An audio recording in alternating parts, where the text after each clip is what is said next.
नमस्कार एवरीवन, बहुत बहुत स्वागत है हमारे यूट्यूब चैनल पे। आशा करता हूँ सब अच्छे होंगे। 12:25 है। मॉर्निंग में स्टॉक में ट्रेड लिया था श्री राम फाइनेंस में। इस रीजन से हमने निफ्टी बैंक को नहीं देखा। बट अगर निफ्टी बैंक में ट्रेड करने के लिए सिंपल सी चीज़, अगर हम एक बार निफ्टी 50 को देखोगे तो निफ्टी 50 अगर आपको एक बार वन डे टाइम फ्रेम में लगा के देखो तो देखो मार्केट ने कुछ गैप अप खोला, बट कोई खास मूवमेंट आज नहीं किया है। कल तो अच्छा मूवमेंट आया था, लेकिन आज कुछ खास मूवमेंट नहीं आया है।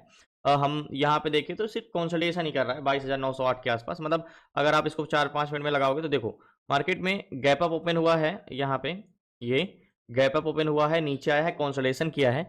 यहीं आप सेंसेक्स उठा के देखो तो सेंसेक्स भी सेम इसी तरह कंसोलिडेशन किया। अगर आप देखोगे तो गैप अप हुआ, नीचे आया, फिर यहीं पे साइडवे है, ठीक है। और यहाँ पे अगर निफ्टी बैंक उठा के देखो तो निफ्टी बैंक फ्लैट खुला है, लेकिन कंसोलिडेशन कर करके धीरे धीरे ऊपर जा रहा है।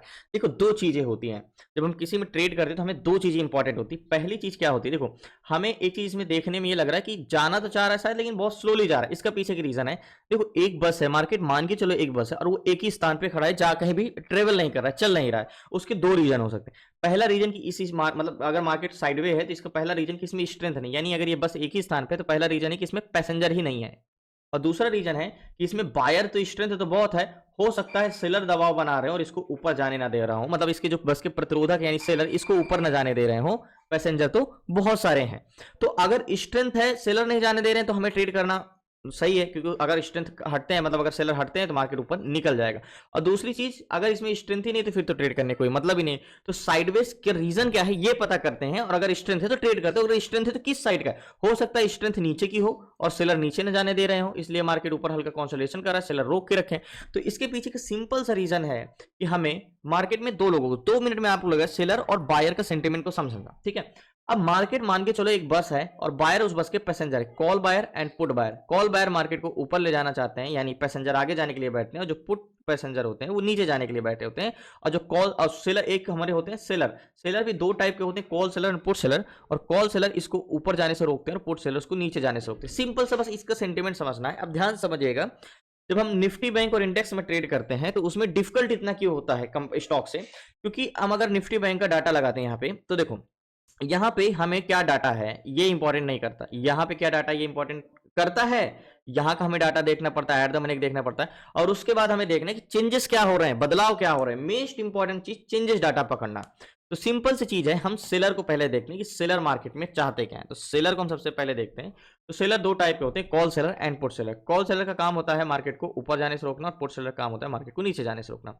तो हम अगर ऑप्शन चैन में चलते हैं तो ध्यान समझिएगा, बैंक निफ्टी को एक बार रिफ्रेश करते हैं, और जो सेलर है एक हमारे हैं ये पुट सेलर और ये हमारे कॉल सेलर, ठीक है। तो सिंपल से अगर हम एक कैलकुलेटर ओपन करते हैं तो अगर आप यहाँ पे देखोगे तो पुट सेलर है 10,71,460। तो हम डिवाइड करेंगे 10,71,460। 10,71,460 को हम डिवाइड करेंगे किससे? कॉल सेलर, क्योंकि हमें पीसीआर निकालना है। कॉल सेलर कितने हैं? 8,36,610। क्या है? 8,36,610। तो 8,36,610 को हम इक्वल करेंगे तो पीसीआर 1.28 का आया, यानी पीसीआर हमारा क्या है? पॉजिटिव है। पुट सेलर 10,71,000 है।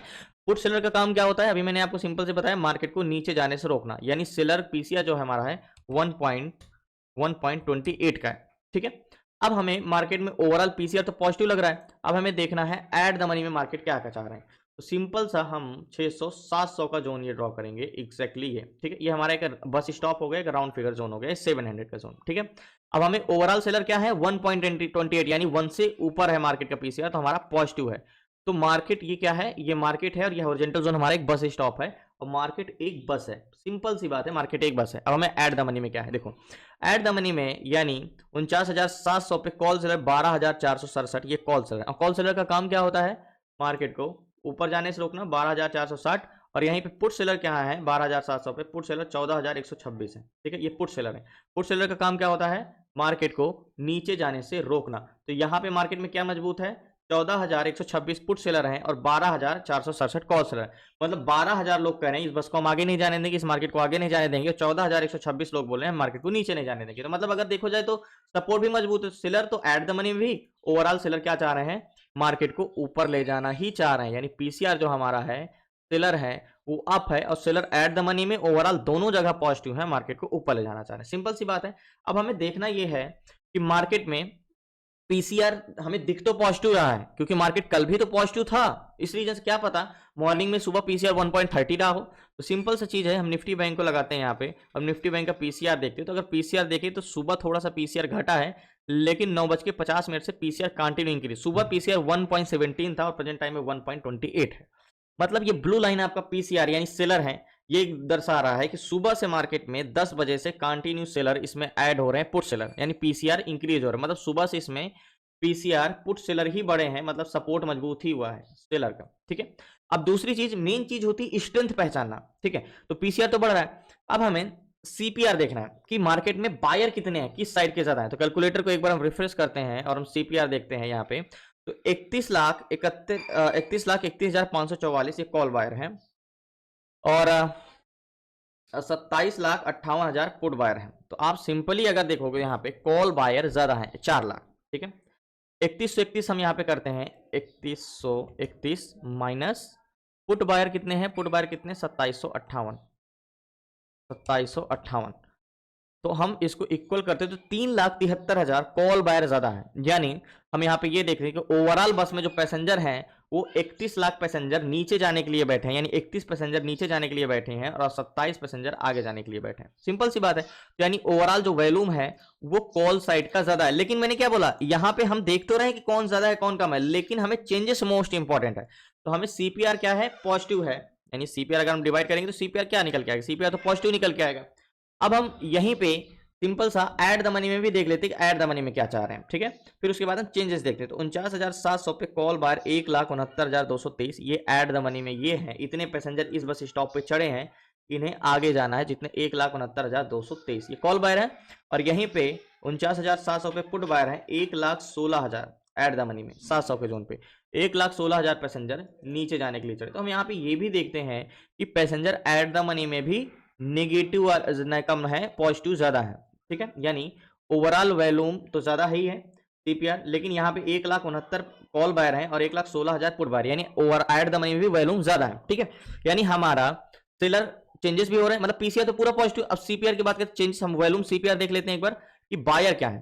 तो अगर आप ग्रीन लाइन देखो सिंपल सा, तो मार्केट में कंटिन्यू इंक्रीज हो रहा है। देखो ग्रीन लाइन अगर आप यहां से देखो, सुबह मार्केट में उतना पीसीआर नहीं बढ़ा, अगर आप इतने में देखो तो कंसोलिडेशन क्या है। लेकिन अगर आप 10 बजे के बाद देखो ना, तो इसका पीसीआर, आप सुबह पीसीआर था 1 का, यानी दोनों call buyer put buyer same थे, लेकिन प्रेजेंट टाइम में कितना है सीपीआर 1.19 का। मतलब call buyer green line continue increase हो रहा है। आप ऐसे थोड़ा सा करो, अभी भी इंक्रीज ही हो रहा है, कॉल बायर बढ़ते जा रहे हैं। मतलब सेलर, यहाँ पे हम ये देख रहे हैं कि सेलर क्या चाह रहे हैं, मार्केट को ऊपर ले जाना, बायर क्या चाह रहे हैं, मार्केट को ऊपर ले जाना, ठीक है। ये दोनों मार्केट में पॉजिटिव है, ठीक है। अब दूसरी चीज कंपोनेंट्स, मार्केट जो इंडेक्स होता है वो कंपोनेंट से चलता है, यानी स्टॉकों का समूह होता है। लेकिन जो इस इंडेक्स को चलाते हैं वो 2 बैंक होते हैं, जो कि एचडीएफसी बैंक और आईसीआई बैंक मोस्ट इंपॉर्टेंट है। तो एक बार हम एचडीएफसी बैंक, क्योंकि हमने स्टॉक ऑप्शन चेन जब पढ़ा था, तो स्टॉक ऑप्शन चेन में हम सिंपल सा चार्ट देख के बता सकते हैं कि स्टॉक में स्ट्रेंथ क्या है। तो एचडीएफसी बैंक का कॉन्ट्रैक्ट ग्रीन है, 51,000, 34,000, 34,000, 31,000, मतलब एचडीएफसी बैंक वन साइडेड है, एक तरफा है।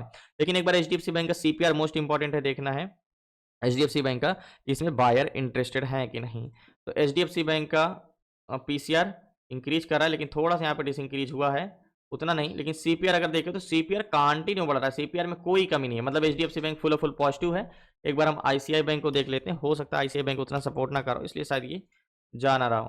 तो आईसीआई बैंक का पीसीआर देखते हैं अगर, तो पीसीआर गिर रहा है, देखोगा तो पीसीआर उतना सपोर्ट करना है, मतलब आईसीआई बैंक को मार्केट को ऊपर जाने से रोक रहे हैं। लेकिन अगर सीपीआर की बात करो तो मॉर्निंग में तो तेजी से करा है, 1.27 से डायरेक्ट 0.92 का सीपीआर आ गया। लेकिन अगर ये 9:55 के बाद अगर देखोगे तो यहाँ पे कॉल बाइंग हुई है, मतलब ग्रीन लाइन कंटिन्यू इंक्रीज हो रही है। मतलब अगर आप देखो तो आईसीआई बैंक भी बायर इंटरेस्टेड है इसमें।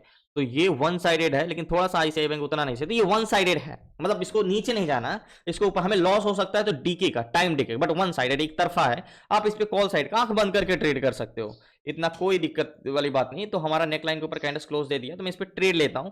सो फाइनली मार्केट अच्छा है, तो मैंने टोटल 3 लॉट लिया है, क्योंकि वन साइडेड स्टॉक मार्केट है और एक तरफा चलेगा आज मार्केट। तो मेरी बाइंग प्राइस एक्जैक्टली 584 की है, 3 लॉट लिया है और 586 चल रहा है, और 49,500 का सी लिया है। मंथली कॉन्ट्रैक्ट है तो उतना तो दिक्कत नहीं है और डीके का। अब बात करते हैं टारगेट की, तो 744 चल रहा है हमारा टारगेट पॉइंट। क्या होगा, एक बार वन डे टाइम फ्रेम में लगाते हैं मार्केट को। अगर यहाँ से जाता है तो क्या हमारा 800 का टारगेट मिल सकता है, सिंपल सी बात है। लास्ट तक बने रहिए। तो फाइनली इसमें टारगेट की बात करें अगर, तो टारगेट हमारा 49,054 चल रहा है, और टारगेट पॉइंट क्या हम ये 825 का 800 786, और ये वाला टारगेट रखेंगे हम एग्जैक्टली।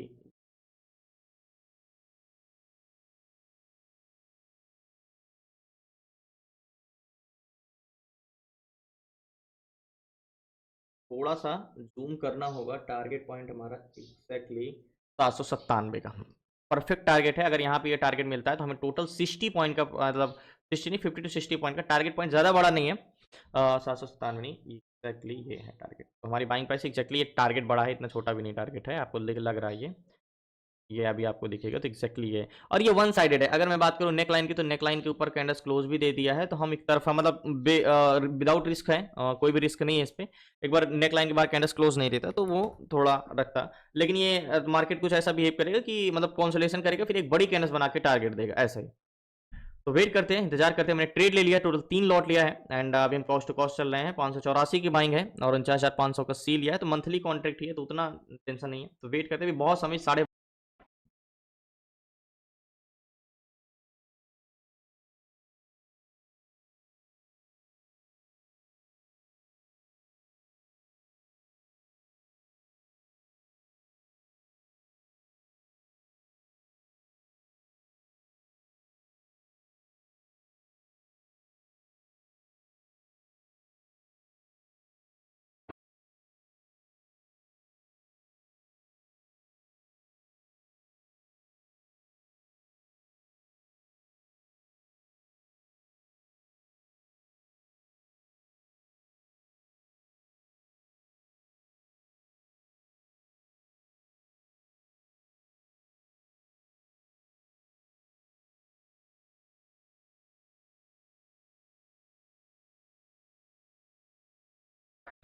तो फाइनली एक चीज़ तो पक्का ही था कि इतना स्ट्रेंथ आना ही है। 67-65 चल रहा है, थोड़ा देर कंसोलिडेशन जरूर करेगा, लेकिन टारगेट देगा। अभी जो हमने ट्रेड लिया था, याद होगा 584 की बाइंग थी, अभी 616 तक गया था, तो 30 पॉइंट मिल रहा था। बट अभी भी मुझे इसका मतलब इस चीज़ का डर नहीं है कि ये नहीं देगा टारगेट, ये देगा ही देगा, क्योंकि इस हिसाब से वैल्यू माना। यहाँ पे आप सीपीआर, एक बार फिर से निफ्टी बैंक को रिफ्रेश करता हूँ, निफ्टी बैंक को लगाता हूँ, तो आप इजीली से देख सकते हो कितना तेजी से वैल्यू, बहुत सुबह मॉर्निंग में पीसीआर 1.05 था, और प्रेजेंट टाइम में 1.90, इतना वॉल्यूम आज के दिन ही ऐड हुआ है। तो इसको one sided stock, one sided trade.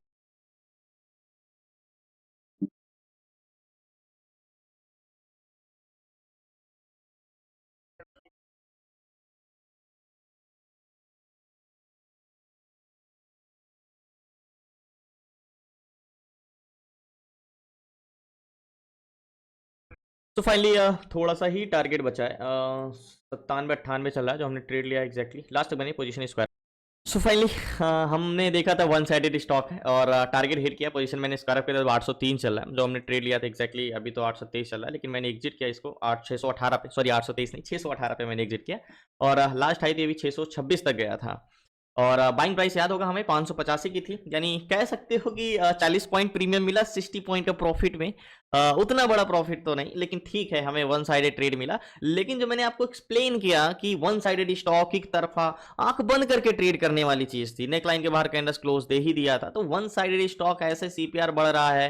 PCR आपको कंफ्यूज करेगा कि यार पीसीआर पीसीआर तो ऑलरेडी भी देखो, पीसीआर भी इंक्रीज ही कर रहा है मार्केट के साथ, मतलब सब कुछ तो बढ़ रहा है, चाहिए क्या मार्केट में, सीपीआर बढ़ रहा है। तो ये चीजें बहुत इंपॉर्टेंट होती है, क्या पीसीआर क्या सीपीआर है ये इंपॉर्टेंट नहीं रखता, वन साइडेड। तो आज का ट्रेड बिल्कुल सिंपल सा था, इजी था कैच करना।